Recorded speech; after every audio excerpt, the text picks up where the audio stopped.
Yeah, I'm Nils. I'm the creative director and partner at Pronto, which is a digital communications agency based in Stockholm, but working globally. So what I want to share today, we've had some great presentations on influencer marketing, why it's important, how to do it. I'm going to share a case and focus in on how we actually measure and track our influencer marketing within this case. And the case is for one of our clients, which is Wine World, one of Sweden's foremost wine importers, and specifically focused on the brand Barone Ricasoli, which is a red wine from Chianti Classico. It's also one of the top sellers in the red wine category here in Sweden. So starting off, of course, influencer marketing, it's been around for quite a while. We as an agency has been doing it for 10 years now, and we've always sort of had the challenge of how to measure it. 10 years ago, it was more or less impossible. We sort of gave our clients reports stating that we had 10 bloggers writing about this, and that was sort of the full report.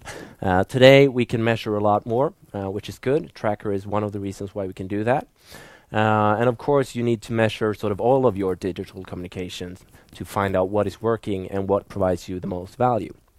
So generally, what brands are up against is they have a message and they want to create some sort of conversion, perhaps a sale, perhaps you want people to visit your website or download something, etc. But at the end of the day, they want to make money. And to get the message out, you tend to use three different types of media online. Your own media, that could be your website, your blog, your Facebook page, your YouTube channel, etc. Channels that you yourself sort of control and where you can post stuff. Then you have the earned media, where influencer marketing comes in, where you want to get online press coverage, social media activity, etc. Basically have people spread your message for you. And then, of course, you can also add the paid media, where you pay for your coverage and your visibility. Could be search engine marketing, could be social media advertising, etc. And when you measure your results, you tend to look at, of course, how much activity did you yourself do in your own channels? How much engagement did you manage to create in your earned channels? And then combining all of those with perhaps paid channels as well, you tend to end up with total impressions. How many people did you reach with your message online? And then from that, the funnel sort of narrows down. From all of those impressions, how much traffic did you get to your website or wherever you were trying to direct people? How much activity did you get? And at the end of the day, how many conversions, perhaps how many sales online, how many downloads of that document, etc., that you wanted to promote. So if we narrow in on the earned media section here, 10 years ago, you could basically not track anything online. Then the PR world realized that you need to be able to monitor online press coverage as well as printed press coverage. So you've been able to do that for a couple of years. And then social media monitoring came about too, where you're allowed to or had the opportunity to actually track social media conversations about a brand or any type of keyword you were interested in.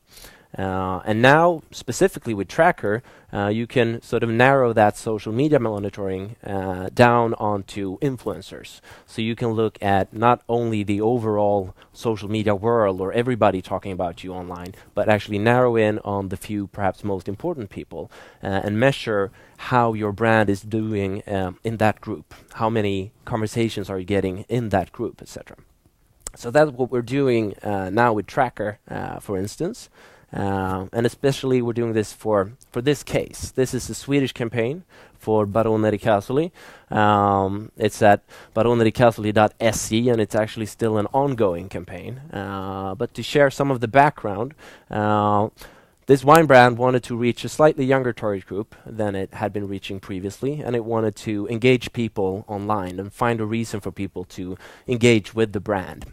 So we set up this campaign, which is basically a job ad, where one person in Sweden, one individual, would be chosen to become a winemaker, together with Barone Ricasoli, which is actually an actual wine baron, Francesco Ricasoli in Italy. So we had this job where people could apply to become a winemaker, create your own wine together with a wine baron in Tuscany and start selling it in Sweden at Systembolaget. And this wine will actually be launched in November. So we set it up having influencer marketing really at the back of our head when we did this. So we have a website where anyone could apply for the job. And then you could actually generate engagement and support for your application by using social media to basically share inspiration for your wine or your suggested wine. But then specifically how we used influencer marketing was we started out with Traackr, looking at who are the top influencers in Sweden regarding wine and food, because those two areas are pretty much related. And from those people, a couple of weeks of basically just narrowing down, looking at how people interact within this category. We handpicked a couple of influencers and set them up as a jury to decide who the winner would be to actually get this job. So we picked a few people highly focused on wine and food, and a few people with a slightly wider target group to make sure we could actually engage not only the wine and food lovers of Sweden.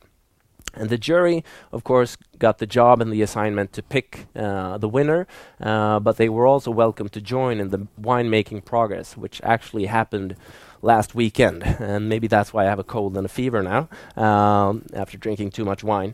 But we went down to Tuscany with the jury and the winner to meet with Francesco, the Baron, and actually create the winner's wine. So that's sort of the setup for the campaign. But in terms of measuring the results of this, we're also using Traackr. What we did was basically, now that we have our community of online influencers, we want to see, okay, how did the message actually travel within this network and in this category? So we had 4 people who were on the jury, and of course they started talking a lot about this project and this campaign. But as we can see here, you can sort of figure out when this campaign started if you look at this orange graph, because this is the number of mentions for Barone di Casoli within a set group of about 200 online influencers in Sweden. So we started with 4. We can see that we've now activated 18, so roughly 10% of that sort of influencer target group connected to this campaign. So at least, well, more than 10 of these we have not actually been in direct touch with. So they've been engaged through our core group of 4 influencers. And we can also see roughly the number of impressions that we've gotten through these individuals alone. Then, of course, we can use other social media monitoring tools to see, well, how far did it spread from here? But it's really good to be able to actually start within this small group of influencers, because we see how the message sort of travels within this influential group, and that gives us a lot of benefits. So that's one of the things we're doing now, and sort of the second phase of this campaign is just starting this weekend, which you can see down here. It's starting to get some traction again for the launch of the actual wine. So when applying for this job, each applicant were actually given a unique hashtag, so we could track each person. There are about 700 people taking part, looking to get this job. So we could track how interactive people were using this hashtag. And then we actually also looked among our influencers which of these hashtags were getting the most attention when we were about to pick our finalists. So in the end we picked out 6 finalists. And of course we looked at how good their wine suggestions were, who they were as people, but also how much they were engaging the influencers. So you can see some of these really created a lot of engagement among the influencers, and for us it makes sense to make sure that they would get a spot among the finalists, because that will secure even more engagement for a longer period of time. In the end we chose that guy, Rickard, over there, as the winner. He's actually not this graph, but we felt he was a better applicant for the job in the end. So basically how this sums up is, well, of course, using tools like Traackr and other tools to actually measure not only what did we do and what were the total amount of impressions, but taking that middle step of looking at how much did our influential group, the group of influencers, interact with this campaign message. You can track how are we doing within this set group of people as a brand. You can also, as we did with the hashtags, use specific keywords from your project or your campaign, looking at how much or what parts of our campaign, what parts of our project did actually engage people the most.